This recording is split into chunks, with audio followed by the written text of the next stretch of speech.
Create self-orientation.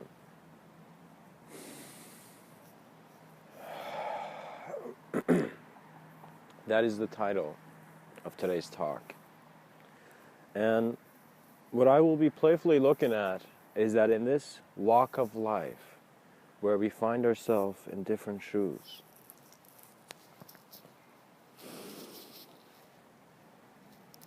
what does the concept of balance mean to a being present through infinite change? What does the concept of orientation mean to a being which in an instant can be blindfolded? You see, anything else that I talk about is a sense of other. But as I continue, I will see that all my senses of other are relevant to self.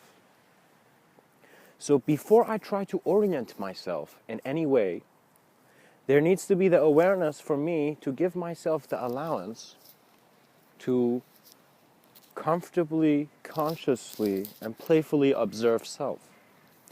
When I say observe yourself playfully, because you will see that is the gift of simplicity, where you see that you're not bothered by even feelings of being wronged or feeling stupid or saying things that made you think you were in a certain way or others looked at you. I mean, that stuff is there because we're social creatures and we have that information, but not a lot of people are conscious of how their feelings now are not really from here.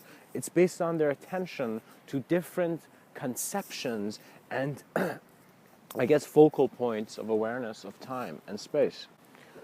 What that means is, imagine within our subtler realms of thought, it is more of a liquid state of being, and our physical body, anything that's physical, is more of a solid state of being. You know, there's even the abstraction and the emptiness of gas as well.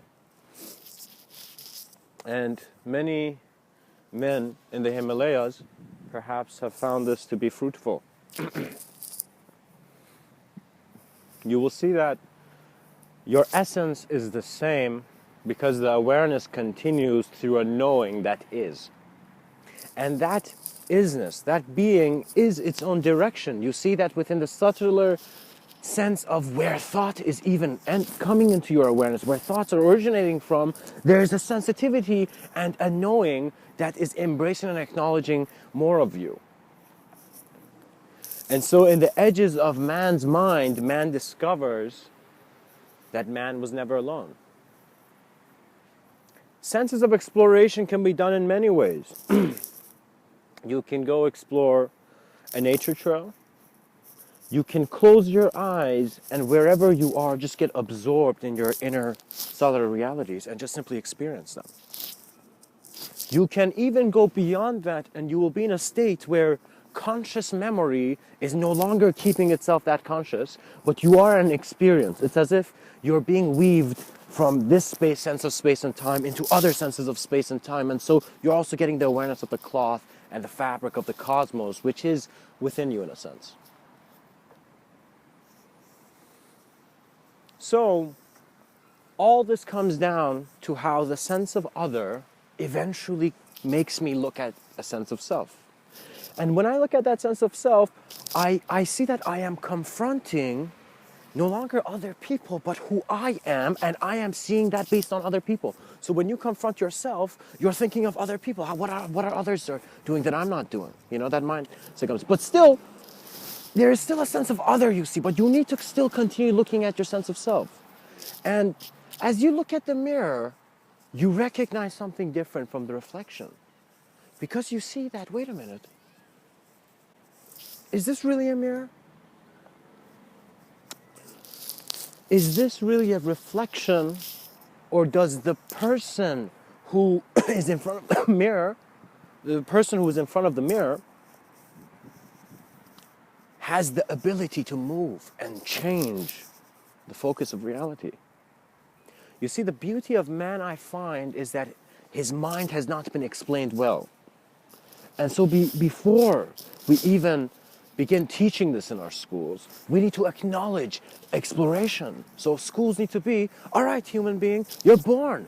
Now let's see what you have. Let's see what you can do, and grant a sense of freedom and beingness to people, to allow them to express themselves. What that means is we water different trees, but we forget that we need to also water people. And how you water people is by a compassion, an existential compassion, that you're allowing another aspect of existence to continue. And you must also allow yourself to continue. And you always have. And you will see there might be many curves in the infinity symbol, but that center, that one moment of acknowledgement of all spectrum and non-spectrum, you will see that the orientation of the self shifts. So I will say this, and I am sharing this from my own experience. And what I really mean is that there was a period of my life where I thought I knew everything, and even I had very intuitive feelings, but the way I was acknowledging those feelings was with a very egotistical sense. It was as if like I was getting my certainty from an idea, but no, there's something more than an idea, What that means is, like, if you're explaining something to someone and there's a bit of it that you don't know, you will feel like, is what I'm saying good, So when you speak, you must be so honest that if I don't know something, I'm not going to speak about it because I don't have a need to. Do you know? But when I know something about it, the allowance of that communication is just so powerful. And you see that you go through a phase, and as I went through this, society slaps you in the face. You see that all these social norms, conventions, structures which you are running after to become a very, to get into, all these roles which you're running to get into because you feel they're the right roles, might look like a lot of work to you. If the life ahead of you looks like a lot of work, which, as if like your mind is like, too much work for my dream, If you're at that point, I want you to, for a second, stop and, in a sense, wonder where your orientation of self is coming from when you think you have a lot to do and you can't. The origination of the word can't was necessary, but now it is time for man to move beyond a sense of can't. What that means is that human beings, all of them, must be able, very able. And we see what is not giving human beings that ability is their environment, and how they are, one, interpreting their environment, and how their environment is communicating to them. You are part of the environment. So if your whole life you became someone who just walked with a grace, with an existential grace, and you were just allowing the moments to naturally grow in their own light, you will see that you have lived a life purposeful to everything that could be conceived in the moment. Love your moment of existence, and you will see yourself will dissolve and transition and transform, and all of it will be in an instant before you have even opened your eyes.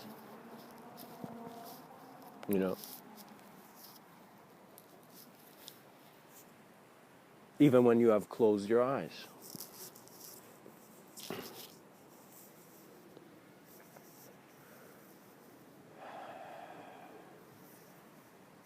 Confusion comes. It is there to disorient you. Your environment, if you are blessed, will disorient you immediately to show you that you need to find your greater orientation. If you have been disoriented, be like, yes, Life is giving me the green life. It's giving me suffering, struggle. I'm a being with an existential sense of drive.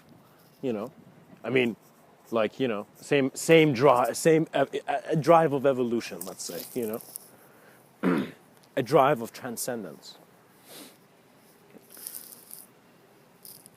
And as you go through these confusions and these things that, in a sense, make you feel as if you're colliding and you're being broken apart, you will see that the ability to resurrect yourself comes by acknowledging your past and letting it go, to then see that there was never a need for terminology to give shape to your thought. Your thought could naturally originate in the most beautiful idea that could come to you, you know, and the word beauty is a mighty idea. The might of beauty is one that will show that no self was a part. That once you know the collective intelligence, individuality was just a playful dream. And the dream is still there. And man has always thought that, oh, I either have to be up or dream, you know, but the ability of man, I personally find, in regards to being an enlightened mind, is to see such beyond man, an integrated world, where you can see that when you breathe,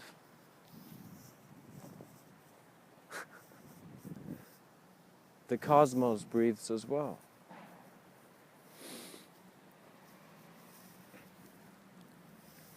And so the moment you breathe with all that is, as all that is,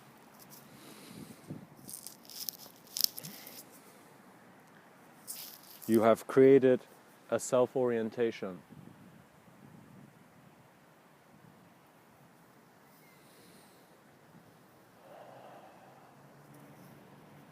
beyond conception. Much blessings and namaste.